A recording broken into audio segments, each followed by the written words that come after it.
Hello, काय करताय सगळे? कसे आहात? मी वृषाली तुमचं या माझ्या व्लॉगमध्ये खूप मनापासून छान स्वागत करते. तुमचा आजचा दिवस तुम्हाला खूप आनंदात जावो, मजेत जावो. आज तुम्ही जे काही ठरवलेलं आहे त्या इच्छा तुमच्या पूर्ण होत.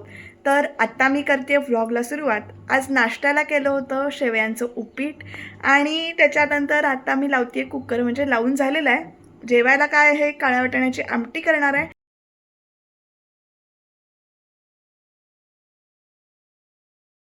तर मी इथे आमटीसाठी उसळीसाठी कांदा टोमॅटो चिरून घेतला आहे. आलं लसूण कोथिंबीरची पेस्ट तयार आहे. त्याचबरोबर आमटीत वाटप घालायचं आहे. त्याच्यामध्ये कांदा खोबरं भाजून घेऊन त्याच्यात लसूण पण मला घातलेली दे आहे. ना.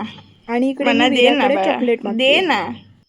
तर आता आमची दुपारची जेवणं आवरलेली आहेत आणि सगळ्यात महत्त्वाचं काम म्हणजे 2-3 दिवस झाले मी सारखं आज करू उद्या करू म्हणत टाळत होते. माझे ड्रेस काही मला उसवायचे आहेत. तुम्ही काय करता? ड्रेस उसवता की ते पहिले सगळे टाकून देऊन नवीन घालता, नवीन घेता? ते मला नक्की कमेंटमध्ये सांगा. मी आता माझे जे काही ड्रेस आहेत ते उसवायला बसते. तोपर्यंत विरा पण आहे माझ्याबरोबर. आणि तुम्हाला मजा माहिती आहे का, लहान मुलं आपलं निरीक्षण किती चोखपणे करत असतात त्याचं एक उत्तम उदाहरण मी आज बघितलं. आता सध्या मी व्लॉगिंग करते, त्यामुळे हा असा आडवा कॅमेरा धरून मी शूट करत असते, मी बोलत असते तुमच्याशी. ते मला विरा रोज बघते आणि आता ती सुद्धा माझ्यासारखाच असा कॅमेरा तोंडाजवळ धरते आणि अबोध तिच्या भाषेत काहीतरी बोलते, नाही तर हसत असते. आणि ह्याच्या आधी मी मोबाईल स्टँडला लावून व्हिडिओज करायचे.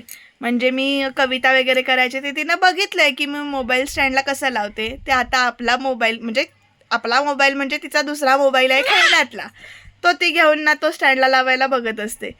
त्यामुळं आपण काम करत असताना किंवा आपण वावरत असताना बोलताना आपल्याला खूप काळजी घ्यावी लागणार आहे, ह्याची मला जाणीव झालेली आहे. त्यामुळे बघू पुढे काय काय होतं ते. चला नंतर भेटूया. काय करतीस ग?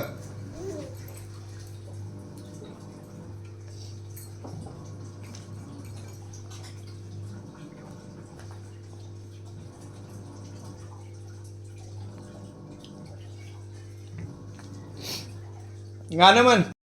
हॅलो. तर विराची दुपारची झोप झालेली आहे, दूध पिऊन झालेलं आहे, आमचा चहा बिस्किट टोस्ट खाऊन झालेले आहेत. आणि आत्ता आम्ही जाणार आहे. पाऊस येतो आहे तरी पण आम्ही आता जाणार आहे आईकडे, कारण 2 दिवसातले कपडे जे काही राहिले होते ते घेऊन यायचे आहेत. आणि त्याचबरोबर आम्ही जाणार आहोत रवळनाथाच्या देवळात. आमचं ग्रामदैवत आहे क्षेत्रपाल रवळनाथ. तर त्यांच्या देवळात आम्ही जाणार आहोत. आज रविवार, आज त्या देवाचा वार असं म्हणतात. आणि काही खास कारण पण आहे, कारण उद्या आहे त्या देवळाचा म्हणजे त्या देवाच्या मूर्तीचा तत्व उतरवायचा दिवस. कारण जे काही देवत्व आहे ते उतरवण्यात येणार आहे, कारण तिथे आता होणार आहे नवीन मूर्ती आणि नवीन मंदिर, जीर्णोद्धार होणार आहे त्या देवळाचा. त्यामुळं उद्या कार्यक्रम असणार आहे. त्यामुळे आज देवाच्या मूर्तीला मन भरून, तत्व असणाऱ्या मूर्तीला मन भरून बघून यायचं आहे, समाधान म्हणजे दर्शन घेऊन यायचं आहे. याच्यासाठी कितीही पाऊस असला तरी मी आणि विरा जाणार आहोत आता देवळात. तेव्हा भेटूया थोड्या वेळाने. आईकडून परत सामान घेऊन जात आहे. तर हे आहे आमचं असं रवळनाथाचं देऊळ. आरती झाल्यानंतर मी शूट घेत होते, त्यामुळे जरा माणसांची गर्दी होती. सगळे भक्त दर्शनाला येत होते. आणि अशा प्रकारे हे देऊळ आहे. इकडे अशी सगळीशी मूर्ती आहे, इथे माणसं बसलेली आहेत. आणि हा असा आमचा देव रवळनाथाची मूर्ती आहे ही,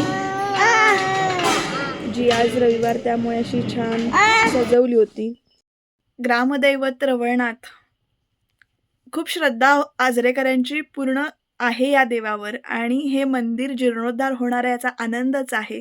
त्यामुळे पुढे कधी देवळात गेले तर परत त्यांचा व्हिडिओ किंवा फोटो किंवा काही माहिती मिळेल त्या त्या विषयी किंवा सणाच्या वेळी जे काही पूजा करतात त्याविषयी, ती मी तुमच्याशी नक्की शेअर करेन.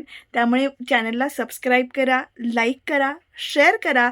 आणि काही कमेंट असतील, काही माहिती असेल, काही सूचना असतील तर त्यासुद्धा द्यायला विसरू नका.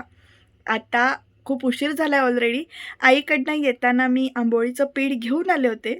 माहेरजवळ असल्याचा फायदा, आईनं पीठ तयार केलं होतं आंबोळीचं. त्याच्या आंबोळ्या आता मी काढणार आहे.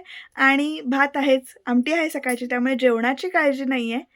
त्यामुळे आता पटकन जेवण आवरते आणि नंतर तुमच्याशी बोलते किंवा उद्या भेटूया. बाय.